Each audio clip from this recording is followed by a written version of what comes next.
Hey, Yekcyr.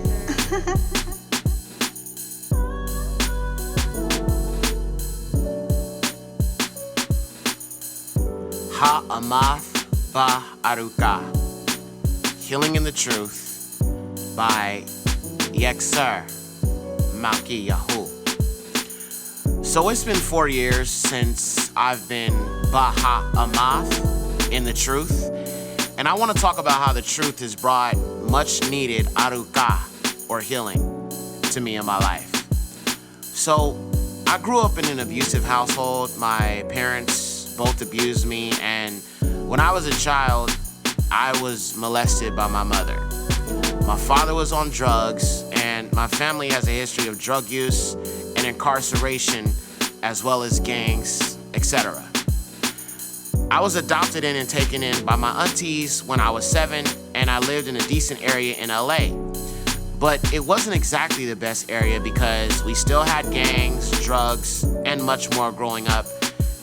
In an environment being robbed by your own people, hated by your own people, having guns pulled on you by your own people, then dealing with a system that oppresses you, police officers harassing you, beating you, threatening to kill you, and a judiciary system that works against you, and a corrupted system of government that places you in poverty and creates culture filled with the very things that keep us bound to these mindsets and lifestyles, such as gangster rap music, black entertainment television, which, by the way, are not owned by black people, but European Jewish people. When I woke up to the truth about who I was as a Yashar Ali from the tribe of Yehudah, all the questions I had been wondering about since childhood, going back to the abuse, my dad's drug problem, the gang culture, the racial hatred and oppression, etc., all these things were a result of the curses of Deuteronomy 28. Many of us do not know who we are, and I've seen so many family members die not knowing Ha'amath, the truth. See, we've been always taught that racism exists because of our skin color, but it was never about our skin. It was about our nationality and bloodline, and has always been about that. I've endured a lot of trauma in my life, and I've taken therapy, psychology, counseling, etc., to try and get past what I've gone through. But the truth is, I did not find shalom until I woke up to said truth. People always tell me that we shouldn't talk about our bloodline so much, but let me be real. Waking up to who I was is what led me to return to the covenant. It's what led me to truly seek Yahuwah the Father and reapproach the scriptures with a Abarim or Hebrew mindset. So much so, I put forth the effort to learn the ancient language of my ancestors. The same language they told us we couldn't speak in slavery. The same language that got us hung from trees, thrown over ships, beaten, and so much worse. So I want to say this. I have found a lot of healing in this truth, and I don't think that healing can come from anywhere else but the Most High Yahuwah and His Word. And,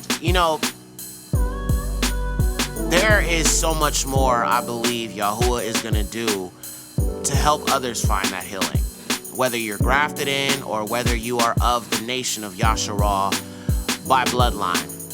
Now, on this album, I've discussed a lot of things that can probably get under people's skin. But let me be clear that I don't hate any other nation.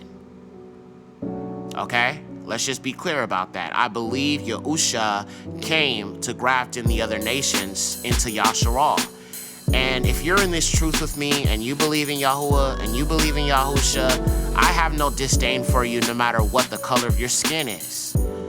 But when I'm speaking about the oppressor, I'm speaking about those that hate us. Those that don't know Yahusha. Those that don't hide the fact that they're racist. Listen, I don't care how much therapy you go to, how much counseling you go to. None of this stuff will help you find healing other than the Most High Yahuwah. My problem with psychology is that it offers solutions other than seeking the Most High. We are dealing with principalities. We are dealing with spiritual forces of darkness from Hashatan and his minions and the fallen. And when we try to wrestle against spiritual issues using man-made solutions, we will not find healing. I found much healing in this truth, and I will not give that credit to anybody but Yahuwah, because I've learned so much in this walk. Woke up in 2019, and this has been the greatest thing to ever happen to me. And there's so many of my own family members that don't know this truth. I come from a very, very large family, and I've been through so much in my life, and I never understood, Yahuwah, why me? Why did I go through these things? Why did I experience this? Because I have 4 other brothers, and none of them experienced the abuse, the molestation that I've experienced, and I never understood why. And I've always connected to Yosef or Joseph in scripture because, his brothers hated him. They gave him over to be a slave. They threw him in a pit. And not only that, but they lied about what they did to him. But now, in retrospect, when I look back, I realize that Yahuwah had a purpose for me in all of my pain and all the things that I've experienced. And if you're going through pain, it's because Yahuwah has a calling for you, and he can turn a bad into a good. He can turn a negative into a positive. Wisdom comes from pain. Wisdom is produced from grief, and grief stems from pain.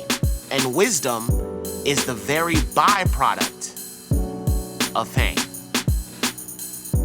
I actually have a scripture here I want to share with you guys pertaining to that, because a lot of people kind of suppress their pain, and we shouldn't do that, because oftentimes Yahuwah can use our pain to lead us to a greater purpose. So this is found in the book of Kuhalath, or Ecclesiastes, chapter 1, verse 18. For in much wisdom is much grief, and he that increases knowledge increases sorrow. And I'm not gonna lie and tell you that this truth has not come with a lot of pain as well, especially when you're being rejected by your family, your friends, those around you. But I want you guys that are listening to this track to know that Yahuwah chose you for this truth. And you need to proudly walk in this, because he could have woke up anybody else around you, and we could still be in these lies of Christianity and religion and false teachings and doctrines of men. But Yahuwah has done so much to wake up those that he loves. I don't take that lightly. Knowing the Father's name, Yahuwah. Knowing the Son of the Father, Yahusha. That is a beautiful thing. Because in these end times in which we live, knowing the name of the Father, Yahuwah, and his Son, Yahusha, is how we are able to overcome the times that we are to endure. I know a lot of people think that we're already in the tribulation, but we haven't seen anything yet. The tribulation is well on its way, and I believe, as the scriptures say, that the name of Yahuwah is a strong tower. And we need to call on that name and know that there is power in this name. So much so that they hid it from us. And so I declare in this very moment, I have found healing in the name of Yahuwah and Yahusha, and being able to come into this covenant and realize I matter to the Most High. All my life, I was told I'm not loved. I was told that I'm nothing, I'm nobody. But Yahuwah's word teaches different. Proverbs 18:10, the name of Yahuwah is a strong tower, and the righteous run into it and is safe. And that safety and that protection in his Kadash name as well as the truth of Yahusha, and coming into this covenant and realizing that I come from a royal bloodline of Yahudah has brought much needed Arukah. So continue to walk in faith, strength, perseverance, and fear no evil. For Yahuwah, our Aluah, is in control. And to the end, I'm gonna stand in this truth. This very truth that has changed my life and brought much needed Arukah. Shalom. Hey Yekcyr.